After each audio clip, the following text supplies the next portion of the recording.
ನಮಸ್ತೆ, ನಾನು ಯಶೋಧರ್ ಅಂತ. ಊರು ಬಂದ್ಬಿಟ್ಟು ದಕ್ಷಿಣ ಕನ್ನಡ ಜಿಲ್ಲೆ, ಕಡಬ ತಾಲೂಕು, ಕಡಬ ಟೌನ್ ನಮ್ಮದು. ನಾನು ಕರ್ನಾಟಕ ಅರಣ್ಯ ಇಲಾಖೆಯಲ್ಲಿ ಡೆಪ್ಟಿ ರೇಂಜ್ ಫಾರೆಸ್ಟ್ ಆಫೀಸರ್ ಆಗಿ ಕೆಲಸ ಮಾಡ್ತಾಯಿದ್ದೀನಿ. ಇದು ನನ್ನ ವೈಫು ಧನ್ಯ ಅಂತ. ನಾನು ಗೃಹಿಣಿ.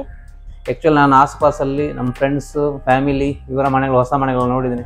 5 ವರ್ಷ 6 ವರ್ಷಕ್ಕಾಗುವಾಗ ಟರ್ಮೈಟ್ಸ್ ಬಂದು ಪ್ಲೈವುಡ್ಗಳೆಲ್ಲ ರಿಮೂವ್ ಮಾಡ್ತಾ ಇರ್ತಾರೆ. ವಾಪಸ್ ACP ಶೀಟಿಗೆ ಹೋಗ್ತಾರೆ. ACP ಶೀಟ್ ಹಾಕಿದ ಮೇಲೆ ಅದರ ನೆಟ್ ಲೂಸ್ ಆಗೋದು, ಮತ್ತು ಅದನ್ನು ಕಂಪ್ಲೀಟ್ ಸೆಟ್ಟೇ ರಿಮೂವ್ ಮಾಡಬೇಕಾಗ್ತದೆ. ಅದಕ್ಕೋಸ್ಕರ ನಾನು ತುಂಬ ವೆಬ್ಸೈಟಲ್ಲಿ, ಯೂಟ್ಯೂಬಲ್ಲಿ ಎಲ್ಲ ನೋಡ್ತಿದ್ದೆ. ಈಗ ನೋಡುವಾಗ ಡೆತ್ ಲಿವಿಂಗ್ ಅಂತ ಕಂಪ್ನಿ ಒಂದು ಸಿಕ್ತು ನನಗೆ.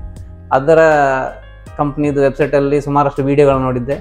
ವೆಬ್ಸೈಟಲ್ಲಿ ನೋಡುವಾಗ ಹತ್ತಿರಕ್ಕೆ ಮಂಗಳೂರು ಜಿಲ್ಲೆಯಲ್ಲಿ ಹತ್ತಿರಕ್ಕೆ ಇರೋದು ಮಂಗಳೂರು ಇದಕ್ಕೆ ಟೌನಿಗೆ ಹೋದೆ ನಾನು. ಹಾಗೆ ಲಾಲ್ಬಾಗ್ ಹತ್ರ ಇವರ ಆಫೀಸ್ ಡೆತ್ ಲಿವಿಂಗ್ ಇತ್ತು.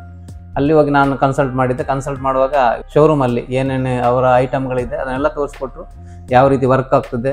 ಅವರು ಅದರ ಬಗ್ಗೆ ನಮಗೆ ಕಂಪ್ಲೀಟ್ ಮಾಹಿತಿ ಕೊಟ್ಟರು. ನಮ್ಮ ಜಾಗದಲ್ಲಿ ಬಂದು ನೋಡಿಕೊಂಡು ಅಳತೆ ಮಾಡ್ಕೊಂಡು ಒಮ್ಮೆ ಹೋದರು. ನಾವು ಆ್ಯಕ್ಚುಲಿ ಮನೆಗೆ TV ಯೂನಿಟ್ ಒಂದು ಪರ್ಚೇಸ್ ಮಾಡಿದ್ವಿ. ಆಮೇಲೆ 3 ವಾರ್ಡ್ರೋಬ್ಗಳು ಮಾಡ್ಕೊಂಡಿದ್ವಿ. ಅಂದರೆ 3 ಬೆಡ್ರೂಮ್ಗಳಿಗೆ 3 ವಾರ್ಡ್ರೋಬ್. ಅದರಲ್ಲಿ ಒಂದು ಸಂಕಿನ್ ಹ್ಯಾಂಡು, ಆಮೇಲೆ 2 ಹ್ಯಾಂಡ್ಲದ್ದು ಯೂಸ್ ಮಾಡಿದ್ವಿ.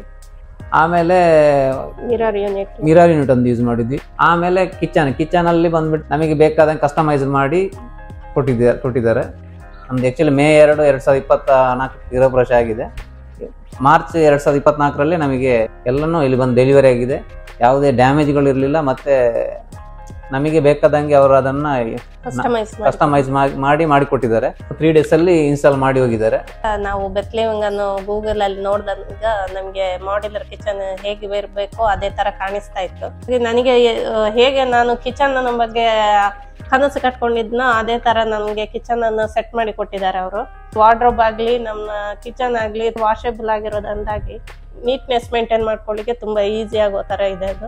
ನಾವು ರೆಕಮೆಂಡ್ ಮಾಡೋದಿದ್ರೆ ಬೆತ್ ಲಿವಿಂಗ್ ಅನ್ನೇ ರೆಕಮೆಂಡ್ ಮಾಡ್ತೀವಿ. ನಮಗೆ ಬಜೆಟ್ ಫ್ರೆಂಡ್ಲಿ ಆಗಿದೆ ಅದು. ಎಲ್ಲ ಥರದಲ್ಲೂ ನಮಗೆ ಅವರ ಸ್ಟಾಫ್ ಆಗಲಿ, ಟೆಕ್ನಿಷಿಯನ್ ಆಗಲಿ ಎಲ್ಲರೂ ಸಪೋರ್ಟಿವ್ ಆಗಿದ್ದಾರೆ. ಇದು ನಮ್ಮ ಮಾಡ್ಯುಲರ್ ಕಿಚನ್ನು.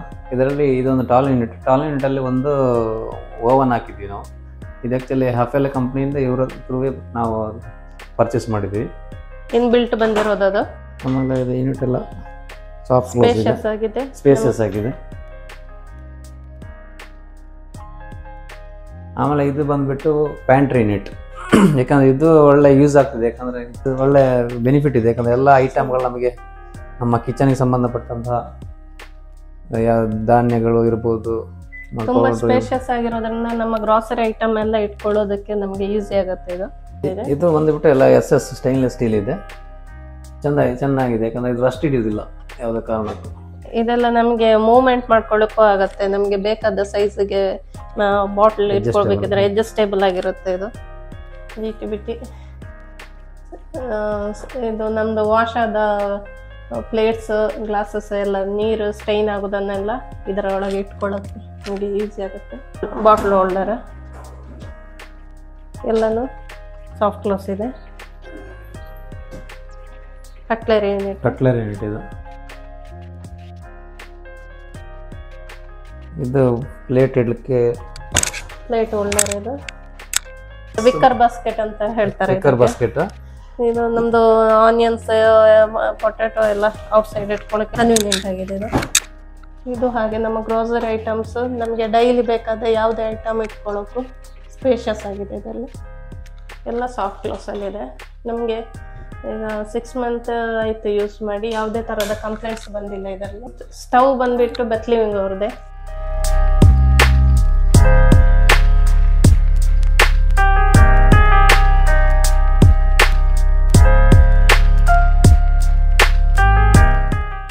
ವರ್ಕ್ ಏರಿಯಾದಲ್ಲಿ ಒಂದು ವಾಲ್ ಮೌಂಟ್ ಇಟ್ಕೊಂಡಿದೆ. ಯಾಕಂದ್ರೆ ನಮಗೆ ಡೈಲಿ ಯೂಸ್ ಆಗೋ ಒಂದು ವಾಷಿಂಗ್ ಮಿಷಿನ್ ಪೌಡರ್ಗಳಿರ್ಬೋದು, ಶೇವಿಂಗ್ ಯೂನಿಟ್, ಅದೆಲ್ಲ ಅದಕ್ಕೆ ಸಂಬಂಧಪಟ್ಟ ವಸ್ತುಗಳನ್ನ ಇಟ್ಕೊಳ್ಳಿಕ್ಕೆ ಇದೊಂದು ಒಳ್ಳೆಯ ಕನ್ವೀನಿಯಂಟ್ ಆಗಿ ಪ್ಲೇಸಲ್ಲಿ ಇಟ್ಕೊಂಡಿದ್ವಿ.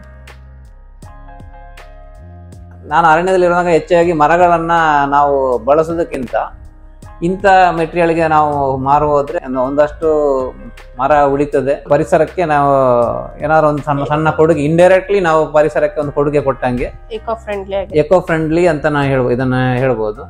ಆ ಕಾರಣದಿಂದ ನಾವು ಈ ತರ ಸ್ಟೀಲ್ ಮೆಟೀರಿಯಲ್ ಯೂಸ್ ಮಾಡಬೇಕು. ನಾನು ಮತ್ತೆ ಇದಕ್ಕೋಸ್ಕರ ಬೆತ್ ಲಿವಿಂಗ್ ನ ರೆಫರ್ ಮಾಡಿ ಅಂತ ಜನಗಳ ಹತ್ರ ಕೇಳ್ಕೊಳ್ತೀನಿ.